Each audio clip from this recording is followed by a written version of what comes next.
നമസ്കാരം. മകരം രാശിയിൽപ്പെട്ട ഉത്രാടം, തിരുവോണം, അവിട്ടം നക്ഷത്രക്കാർക്ക് പതിവായിട്ട് ഈ നക്ഷത്രക്കാര് പതിവായിട്ട് ശനീശ്വര ഭജനം നടത്തുന്നത് ഉത്തമമാണ്.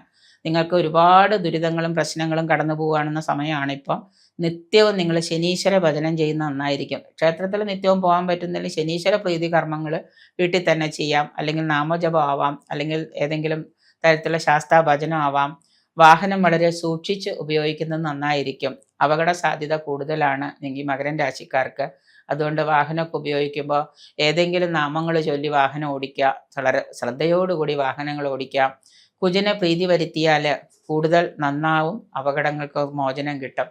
ചൊവ്വയെ പ്രീതിപ്പെടുത്തുന്ന നന്നായിരിക്കും. അപകടങ്ങളിൽ നിന്നൊക്കെ മോചനം കിട്ടാനും നിങ്ങളുടെ പൊതുവെയുള്ള ആപത്തുകളൊക്കെ ഒന്നും ഒഴിഞ്ഞു പോകാനൊക്കെ ആയിട്ട് കുജനെ പ്രീതി വരുത്തുക, ചൊവ്വയെ പ്രീതി വരുത്തുക. മകരം രാശിക്കാരുടെ യോഗകാരകൻ എന്ന് പറയുന്നത് ശുക്രനാണ്.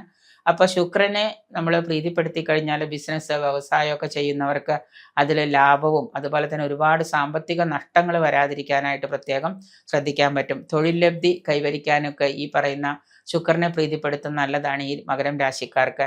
7, 11, 21 എന്ന ഏതെങ്കിലും ഒരു നമ്പർ അനുസരിച്ചിട്ടുള്ള തിങ്കളാഴ്ച ദിവസങ്ങളിൽ വ്രതമെടുത്ത് ചന്ദ്രപൂജ ചെയ്യുന്നത് നിങ്ങൾക്ക് സുമംഗലികളാവാനായിട്ട്, യുവജനങ്ങളെ വിവാഹം കഴിയാത്ത പെൺകുട്ടികളാണെങ്കിൽ അവർക്ക്, ആൺകുട്ടികളാണെങ്കിൽ അവർക്ക് സാധിക്കും. 7, 11, 21 ദിവസം തിങ്കളാഴ്ച വ്രതം എടുക്കുന്നത് സ്വാഭാവികമായിട്ട് സ്ത്രീകളാണ്, സോമവാര വ്രതമാണ്.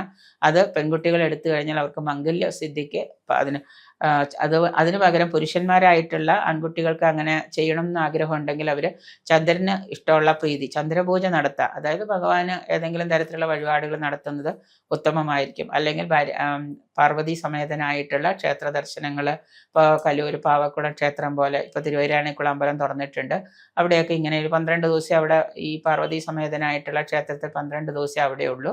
എങ്കിലും അങ്ങനെയുള്ള ക്ഷേത്രങ്ങളിലൊക്കെ വേണമെന്നുണ്ടെങ്കിൽ പോയി തൊഴുതു വരുന്നതൊക്കെ നല്ലതായിരിക്കും.